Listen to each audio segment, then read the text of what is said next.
Hello friends, this is Sumitra and welcome to TET मंथन।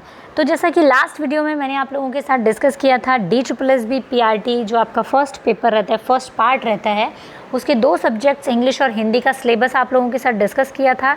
और आज हम डिस्कस करेंगे मैथ्स, रीजनिंग और GS या GA जनरल अवेयरनेस आप उसको कह सकते हैं।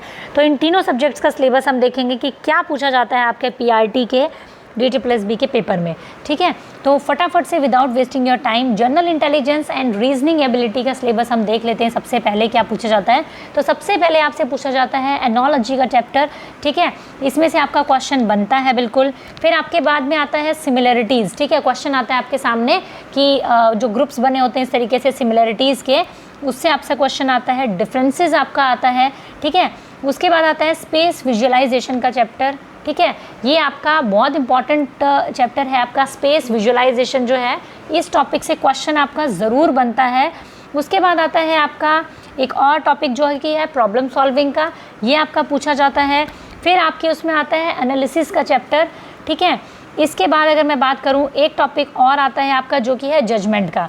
ठीक है, जजमेंट के बाद में आता है डिसीजन मेकिंग का। फिर उसके बाद में आपसे पूछा जाता है विजुअल मेमोरी का। ठीक है, उसके बाद एक आता है डिस्क्रिमिनेशन का। ठीक है, उसके बाद आता है आपका ऑब्जर्वेशन का। ये सारे टॉपिक्स जो है इनमें क्या क्या चीज़ें आती है वो मैं आप लोगों के साथ में एक और अलग वीडियो में डिस्कस करूँगी। फिलहाल आप इन सारे टॉपिक्स को नोट कर लीजिए ताकि आपको पता रहे कि आपको क्या तैयारी करनी है, आपके सिलेबस में कौन कौन से टॉपिक्स हैं। ठीक है, फिर आता है आपका रिलेशनशिप का चैप्टर जो ब्लड रिलेशन से रिलेटेड होता है। फलाने का फूफा, मामा, चाचा वो तुम्हारा क्या लगा, है ना, तो वो वाला आ गया आपका। उसके बाद में आता है आपका कॉन्सेप्ट्स का चैप्टर। ठीक है, फिर आता है एक टॉपिक आपका अर्थमेटिकल रीजनिंग का। ठीक है, फिर आता है वर्बल एंड फिगर क्लासिफिकेशन। ठीक है, फिगर क्लासिफिकेशन का आपका आता है एक टॉपिक। फिर आता है आपका नंबर सीरीज़ का।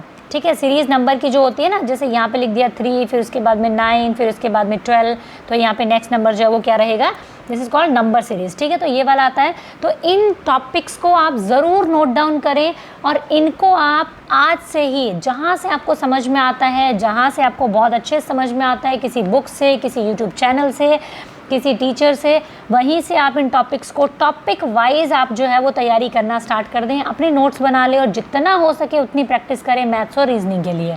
ठीक है, रीजनिंग आपको पूरे मार्क्स दिलवा सकती है अगर आपका कॉन्सेप्ट ज़रा सा क्लियर हो जाता है तो।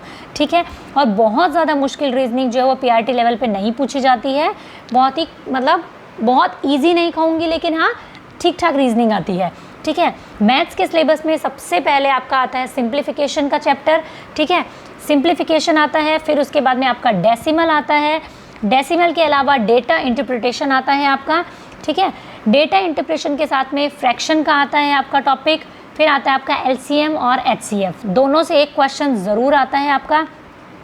रेशियो एंड प्रोपोर्शन से आपका आता है। परसेंटेज से आपका एक आता है। एवरेज से आपका आता है।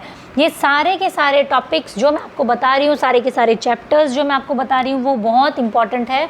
ठीक है, आपको इन सबको बहुत अच्छे से तैयारी करनी है क्योंकि ये कोई CTET या छोटा मोटा एग्ज़ाम नहीं है, आपका जॉब का एग्ज़ाम है।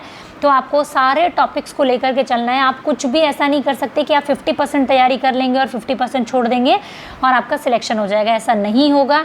हाँ, ये है कि 100 में से अगर आप 100% अगर कोई चीज़ नहीं हो पाती है तो हाँ आप ये कहेंगे कि मैंने 95% या 90% जो है वो तैयारी ज़रूर की है आपने। ठीक है, तभी आपका सिलेक्शन हो पाएगा। उसके बाद में डिस्काउंट का आता है आपका। ठीक है, उसके बाद में आपसे पूछा जाता है एक और सिंपल एंड कंपाउंड इंटरेस्ट। ठीक है, इससे भी आपका एक क्वेश्चन ज़रूर बनता है। मेंसुरेशन से एक क्वेश्चन आता है आपका। कुछ ऐसे टॉपिक्स है, टाइम एंड वर्क हो गया, मेंसुरेशन हो गया, सिंप्लीफिकेशन हो गया, ये सारे टॉपिक्स आपने CTET के टाइम पे किए भी होंगे, तो ऑब्वियसली बात है कि वो आपको हेल्प करेंगे। कोई दूसरे ग्रह से DSSB में ये सब टॉपिक्स नहीं आने वाले हैं। ये वही टॉपिक्स है जो आपने CTET के पेपर 1 के लिए अगर तैयार किए हैं तो आपका बेस क्लियर होगा। ऑब्वियसली सी बात है, अगर आपने KVS की प्रिपरेशन की है या आप रेट की तैयारी कर रहे थे, UPTET की तैयारी कर रहे थे, तो वहाँ जो आपने मैथ्स में टॉपिक किए हैं वो ऑब्वियसली आपको यहाँ पे हेल्प करेंगे, हर हाल में हेल्प करेंगे। ठीक है, कोई भी सब्जेक्ट ऐसा नहीं है, हिंदी हो गया, इंग्लिश हो गया, मैथ्स हो गया, जो कि आप पहली बार पढ़ने जा रहे हैं, आपको बिल्कुल ही मतलब एकदम स्क्रैच से स्टार्टिंग करना है। आपने अपने स्कूल लाइफ में उन चीज़ों को कहीं ना कहीं बहुत अच्छे से पढ़ा है। चाहे वो मुहावरे हो, चाहे वो हिंदी में, इंग्लिश में एंटोनिम सिनोनिम हो, सब आपने बहुत अच्छे से पढ़ रखा है, लेकिन आपके माइंड को थोड़ा सा एक ब्रशअप करने की ज़रूरत है, अपना बेस थोड़ा सा क्लियर करके और उसको निखारने की ज़रूरत आपको पड़ेगी इस एग्ज़ाम के लिए, ठीक है। फिर आपका आता है टाइम एंड डिस्टेंस का आपको चैप्टर आता है, फिर टेबल्स एंड ग्राफ पूछा जाता है इसके अंदर में, ठीक है। तो ये आपका मैथ्स का सिलेबस था। इन टॉपिक्स को आप नोट डाउन करके जहाँ से आपको समझ में आता है, जिस टीचर से, जिस यूट्यूब चैनल से समझ में आता है, वहाँ से आप पढ़ना स्टार्ट कर दीजिए। आज से, अभी से पढ़ना स्टार्ट कर दीजिए, ठीक है। फिर उसके बाद में आता है आपका जनरल अवेयरनेस में सबसे पहले आपसे करंट अफेयर्स पूछा जाता है, और इसमें अच्छा करंट अफेयर्स पूछा जाता है, पिछले 5 से 6 महीने का आपसे पूछा जाता है। तो सबसे पहले तो भैया कोरोना से रिलेटेड सारे चीज़ें हैं ना वो कर लेना, क्योंकि सबसे हॉट टॉपिक बना हुआ है आजकल, इससे ज़रूर आपको क्वेश्चन देखने के लिए मिलेंगे। बाकी 5 से 6 महीने का आपका करंट अफेयर जो है वो आप ज़रूर कर लेना। हिस्ट्री से भी टॉपिक पूछे जाते हैं जनरल अवेयरनेस में, भाई इस 20 नंबर में इन्होंने कुछ नहीं छोड़ा हुआ है, सब पूछ लेते हैं लोग। हिस्ट्री, ज्योग्राफी, पॉलिटी, सब में से क्वेश्चन आते हैं, यानी कि इकोनॉमिक्स में से भी आते हैं, कॉन्स्टिट्यूशन में से भी पूछे जाते हैं। जो आपके स्पोर्ट्स हैं कुछ मेन जो है ल्यूसेंट जीके आप जो है उसको देख लेना, उसके अंदर सारे दिए होते हैं। आपके आर्ट एंड कल्चर से भी पूछा जाता है आपका क्वेश्चन, ठीक है। आपके खेल संबंधित क्वेश्चन होते हैं, एवरीडे साइंस जो है उससे रिलेटेड साइंस काफ़ी मतलब क्वेश्चंस पूछे जाते हैं, कई बार 2-3 क्वेश्चन भी पूछ लेते हैं लोग साइंस से, ठीक है। साइंटिफिक रिसर्च वगैरह से क्वेश्चन आते हैं, नेशनल इंटरनेशनल ऑर्गेनाइजेशन इंस्टीट्यूशंस, ठीक है, इन सब से क्वेश्चंस आपके पूछे जाते हैं।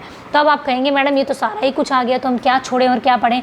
तो भाई देखो, जनरल अवेयरनेस जो है आपका, जीके या जीए जो है, जीएस जो है आपका, इसमें आपको ऑलमोस्ट सारा कुछ ही पढ़ना पड़ता है। बट मैं ये नहीं कहूँगी कि 20 मार्क्स के लिए आप दुनिया भर की चीज़ें पढ़ने बैठ जाएँ।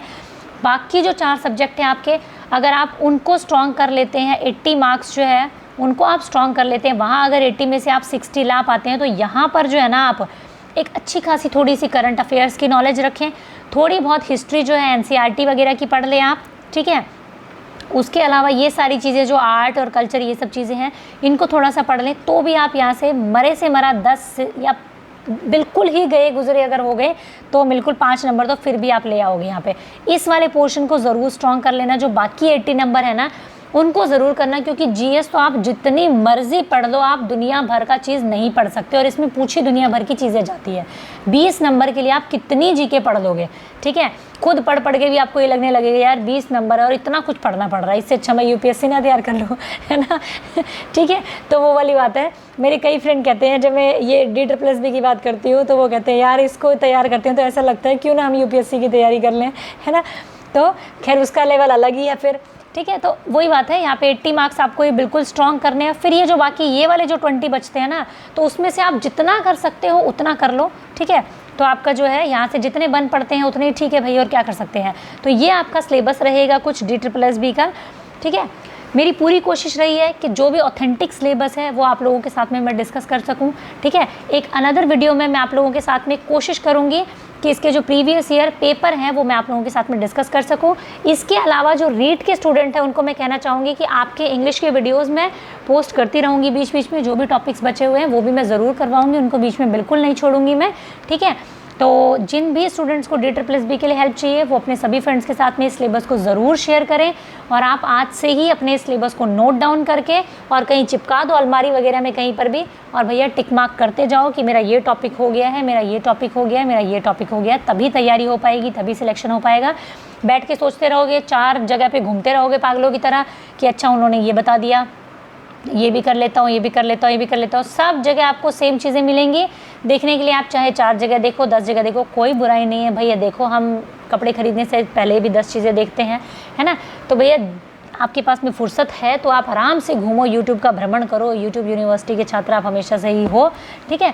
तो आराम से भ्रमण करो, कोई दिक्कत नहीं है। अच्छा सोचो परखो, उसके बाद में अपनी प्रिपरेशन को स्टार्ट कर दो, लेकिन उसमें देरी मत करो, ठीक है। Thank you. और अपने सभी फ्रेंड्स के साथ में इसको शेयर कर देना प्लीज़, ठीक है। कमेंट कर देना अगर कोई भी कन्फ्यूजन हो आपको।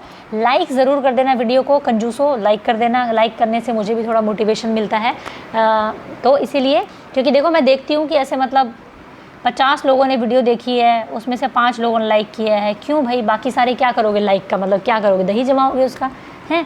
तो इसीलिए लाइक कर दिया करो यार, मोटिवेशन मिलता है। Thank you. Keep learning, keep supporting and keep sharing. तैयारी अपनी ज़ोरदार करना स्टार्ट कर दीजिए।